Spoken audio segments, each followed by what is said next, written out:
Guys, welcome back to the channel, and today we're going to be reacting to Unpopular K-pop opinions because Ador got a new CEO. R.I.P. NewJeans. What was the reason? What was the reason? What was the reason? I just explained it to you. What was the reason? 1. Ador appointed Lee Do-kyung as the new CEO, who's been a HYBE exec since 2019. HYBE replacing Kim Joo-young as Ador CEO was expected. She was never meant to be permanent. She was HYBE's chief HR officer, sent in to mop up the legal bloodstains after the Min Hee-jin fallout. She wasn't a creative, a strategist, or even an entertainment executive. Her entire purpose was damage control, clean up the internal mess, reset the structure, and keep the label legally breathing while HYBE figured out its next move. She did exactly what she was meant to do, and now she's out because that job is done. Temporary HR control is standard corporate practice in sublabels facing internal crisis. Now HYBE is shifting focus from internal cleanup to rebuilding. That requires someone who knows how to manage projects, develop artists, and run a label. So they brought in Lee Do-kyung, someone with business and strategic planning experience. The decision to appoint another woman was calculated, not progressive. They knew the internet would riot if they slapped a man into Min Hee-jin's seat. This was damage control, not feminism. Also, Ador's website being stripped down to only auditions shows HYBE isn't stalling. They're clearing the brand for a relaunch, likely preparing a new group. I don't know. I don't like that what she's claiming. Oh, they brought in a woman to replace a woman because it has to be a woman. So by that logic, a man can never take that position, or oh no, I don't like that. I think it's just a perspective, because what does it look like in optics? I feel like the gender shouldn't matter. It was a woman, again, Yeah. woman. Now, if they brought a man, I don't think we can say anything. There's been two women, now it's a man. Why does No, it because matter? I can already think of what would have been the commentary if What would they the commentary replaced be? it with a man. Well, the same photo that they keep using when we see Min Hee-jin is her crying Okay. and being very emotional. When it comes to like business, they always say for women, oh, you can't be emotional in the workspace or act like you're PMSing. But Because they had the other lady, HR lady already. yes, Yeah. yes. But she was, to me, like they said, that she was temporary. I didn't get that. I thought she was permanent. What gave you permanent?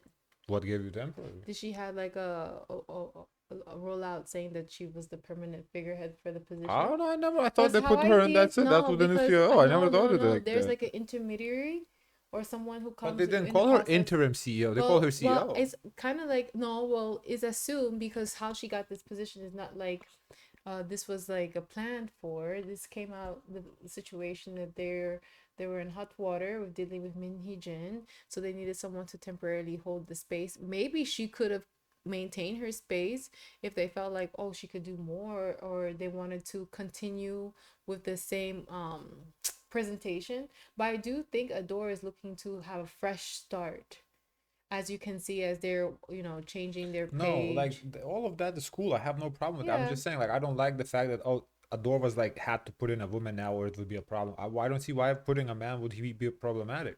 Because by that logic, what, a man can never be Ador CEO now? It always has to be a woman. No, not per se. I don't think they said that. She is saying Yeah, that. no, she is saying that, and I don't like that logic. Because by But that some logic, people gonna have it's that always gonna perspective. have to be now. Ador CEO has to be a woman No, because it's a but problem. don't put that on the No. door. That's some people's perspective. No, it's not on Ador. I feel Ador picked the best candidate. Sure, yeah. That happened to be that lady.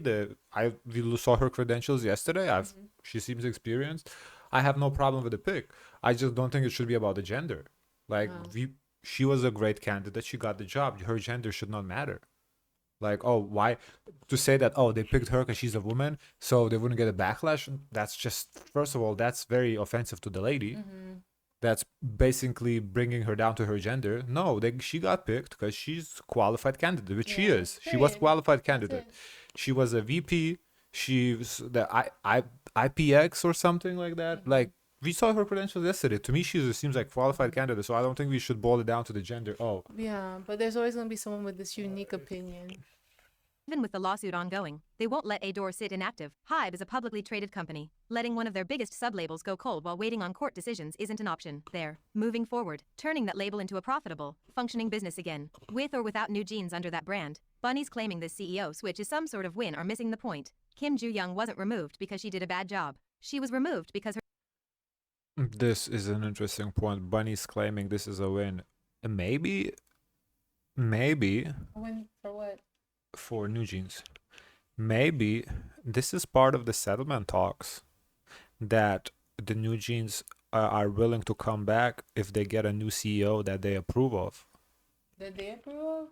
Or just a new one, period. Well, okay, either I don't. We're not in the room, but like Yeah, but maybe even you saying that they approve it. I Who I said think that? well I think they would want to approve of the CEO That's because a lot of power. they clearly didn't approve of the previous one. No, because the previous one came in the conflict. They replaced. Okay, right.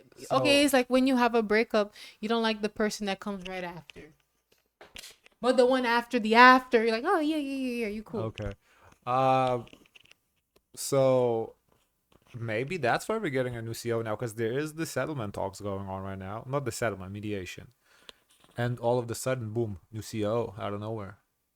No, it's a fresh start. I really agree with this. It's like a fresh No, but start for everybody. I don't know. I feel like the fresh start would be after the lawsuit settles or the mediation is done. Well, they have to keep the ball rolling. Like they have to keep operating as a company. So you're showing like good faith. It's like, Okay, look, but we're the other cleaning lady house. wasn't bad. Like, why is she No, a but bad she showed person? up to the court. Like she was there. Like it's awkward. It's like No. you're reminding them of a bad time. But that's what I'm saying. So this is for NewJeans to kind of part of the mediation talks. One of the points was Yeah, and the new also for CEO. the fan base too. So see, we're improved. Like we're making this a fresh start. Like for everyone to move on. I think it's not only one person ggets to move on. I think to do a collective approach for everyone to be able to move on. I don't know. I actually think this might imply that the settlements with mediation with NewJeans is kind of going in a positive direction.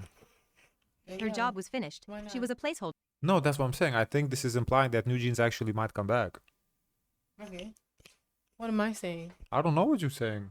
No, don't do me like that. I'm saying that of course it's a win for everyone. I thought to you were have- arguing me. No, I'm saying it's okay for everyone to have a fresh start. It's not only one. It's like it sounds like there's only one winner. Everyone wins when it's like a fresh, clean house. I'm not winning nothing. What do you mean? They're not paying me. I should win too. While I've Hyde been here figured out how all to through the salvage drama. Ador's brand value. Now that stage is over, and new CEO means they're ready to resume business operations, not stay stuck in legal limbo. They're making business decisions, not emotional ones. Ador is not being erased, it's being restructured, and that restructuring was inevitable from the moment the lawsuit started. 2. Cat's Eyes Gap ad went viral not just because it was literally a performance video, but because it did the one thing denim ads have forgotten how to do. It actually sold the jeans, choreo, wide shots, silhouettes, movement. You saw the product in action instead of desperate innuendo. And the internet turned it into a live roast of Sydney Sweeney's recent American Eagle campaign, which dropped right before this and got cooked in the replies for how provocative it was. People weren't just impressed with Cat's Eye's energy, they were explicitly calling it a contrast to Sydney's bizarre My Jeans Are Blue campaign, which tried too hard to be provocative. It ended up faceplanting into male gaze cliches.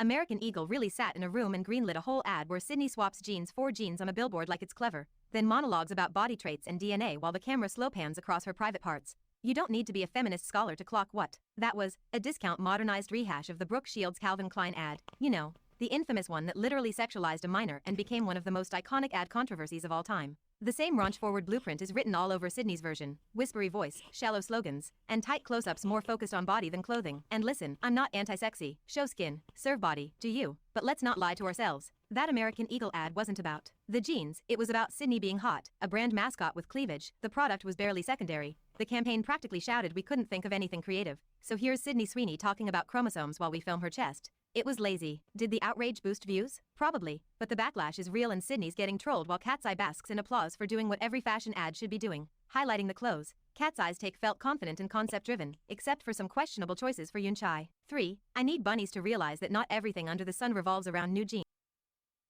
What was that about Yunche? Yunche's outfit there was no problems with Yunche's outfit in the ad. I don't remember what she was wearing, but we didn't make no comment that what she's wearing. Someone will always find something to say about something.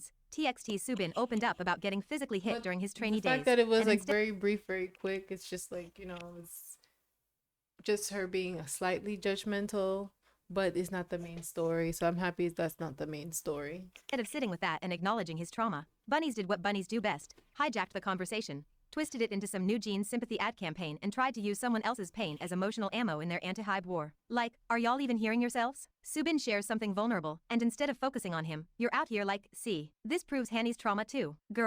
Tell me this, why can't a car with this much breathing room also take your Girl, what? First of all, NewJeans has never once come forward with mistreatment allegations. Hanny mentioned what being I ignored said. by a manager, not abuse. That's literally it. Nobody said they were hit. Nobody said they were traumatized. So what exactly does Subin's story confirm? Because unless the manager who told the girls not to talk to Hanny had a time machine, it proves nothing. You're grasping at straws soaked in projection. And for the record, Subin trained under Big Hit back in like 2015, years before Hybe even existed as a conglomerate. Trying to lump that in with NewJeans' current situation is like blaming Spotify for Napster. Learn the freaking timeline before you start weaponizing someone else's trauma. And let's really get into it. Almost all trainees experience some level of mistreatment. That doesn't mean you get to cherry pick one idol's painful memory and use it as a gotcha moment just to cover up the fact that your fave group is being controlled by a grown woman who's fighting harder for brand control than for their basic well-being. If NewJeans actually had a concrete abuse story that would win them the public sympathy, you really think they wouldn't have listed it in that press conference? Come on, they That's won't. what I said. Because the alleged mistreatment they suffered came from the same woman they're trying to get back.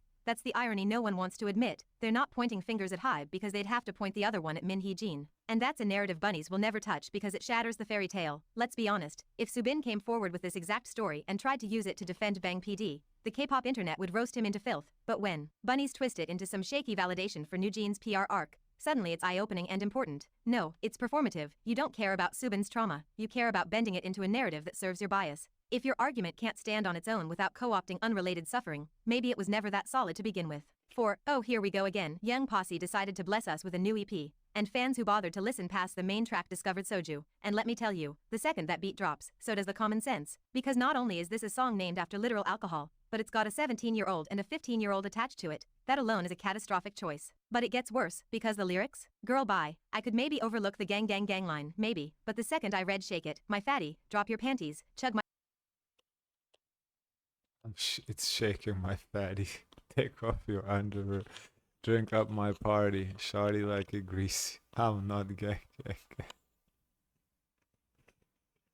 you pass me my wine? And that's exactly why we stopped reacting to them. my party. I choked on my own dignity. Patricia girl, pass me the emergency torch. We've reached full clownery. Now here come the defenders with their tired let me explain logic that makes it all so much worse. Apparently, only the adult members sang those lines, and the whole group is credited as official lyricists on. Okay, and that's your defense? That's your bright idea of damage control? If anything, that makes the situation 10 times more disturbing. Because now we're not just talking about grown men writing gross lines for kids, we're talking about a whole production team letting kids write and record this mess. Hearing these lyrics go from draft to demo to final cut, and no one stepping in to say, maybe the phrase drop your panties shouldn't be anywhere near a 15-year-old in a choreo line next to a legal adult? I'm supposed to be reassured by that? Girl bye. If you're gonna push a group into club track territory, do not debut with children. You don't get to have it both ways. You can't sell an edgy hip-hop flavored we're baddies now aesthetic and then fill the group with literal teenagers who can't legally sip the drink the song is named after. It's a total disconnect, and it's not accidental, it's calculated. It's this industry's obsession with debuting girls too young to consent to the image they're being wrapped in, and now they're using the self-produced label as a shield from criticism, as if saying, well, the members wrote it suddenly makes it feminist, artistic, or whatever spin they're hoping we buy. No, if anything, that just makes the adults complicit and negligent. You let children participate in writing sexually suggestive lyrics, record those lyrics, choreograph around them, and push the song out under your brand. 5. Let's review Kepler's comeback Bubblegum. A couple months before the release, the demo leaked online during the production process. I've given it a listen now that the official track is out, and I can clearly see the K-popification of it, and honestly, Kepler's version is definitely better with all the switch-ups and fun energy. But before I get to the details, let's address the never-ending Daeun drama. Y'all stay on this girl's neck. She's been dragged since debut for being centered too often, getting too many lines, existing too visibly, I guess. Let's not forget, Daeun was just 15 when the Girls' Planet favoring started and the hate campaign followed. It's been years and people still act like she's personally stealing lines from the others while laughing in their faces. Get over it. She doesn't even have the most lines in this comeback, yet the pitchforks are already out again. Can we retire the line distribution discourse with this group, please? People are crying over Bahi and Yujin getting less again. And listen, I adore Yujin with my whole chest. She's my #1 girl in K-pop, no question. But the way y'all drag Shouting and Daeun to prop her up is ridiculous. You're acting like she's Beyoncé stuck in the chorus of a kid's bop song. Be serious. Yujin and Bahi aren't main vocalists. They're subs at best, and that's fine. Bubblegum isn't even a vocal track. It's stylistic talking with a beat. No one's out here belting bridge notes like it's SNSD into the new world. Plus, parts are assigned based on tone and texture, not resume points. And let's not act like Bahi hasn't been putting in the work. She literally went out of her way to get her own vocal coach and level up. Props to her, seriously. But that doesn't mean she gets to auto-claim center vocals on every comeback. Same with Yujin. She's a veteran, yes, but longevity doesn't override what fits the song. And in Bubblegum, I actually think everyone's parts were distributed pretty well. No one sounded out of place. No one dragged. There was gonna be commentary of how this is a different sound from prior. Maybe she'll get into that a little bit, but yeah, we reacted to it. We liked it. I didn't believe. I guess I don't know the girls too well, so but it's hard for me to say that. But I didn't feel like there was no like mistreatment that somebody didn't get lines. I don't know. It Or felt someone had more. yeah. It didn't seem like anybody had overwhelming amount of lines. I don't know. The energy down. Sometimes you gotta let people cook where they make the most sense. As for the song, I was put off by the AI teasers and predicted a generic Teen Crush sound, but I ended up liking it. They doubled down on the formula from their last Japanese comeback Yum, with that same high-energy electropop. The production is loud and unapologetic, with the rhythm carrying enough weight to avoid the hollow no-chorus trap that has ruined plenty of K-pop songs lately. Bubblegum is consistent and focused. The energy is contagious. The chorus lands cleanly and the group sells the concept with that signature cheekiness. Members like Shouting and Dayan stand out because they know how to project presence over such a relentless beat. I wish it had more melody built into the fabric or stronger hooks. It would have helped with longevity, but it's a huge to the moon and back improvement from TP Tap. Okay, if there's one AI Tippy tippy tap, tippy tap. Guys, of course, let us know your thoughts. Don't forget to like, comment, and subscribe. Join the Discord. And as always, share as much kindness as possible.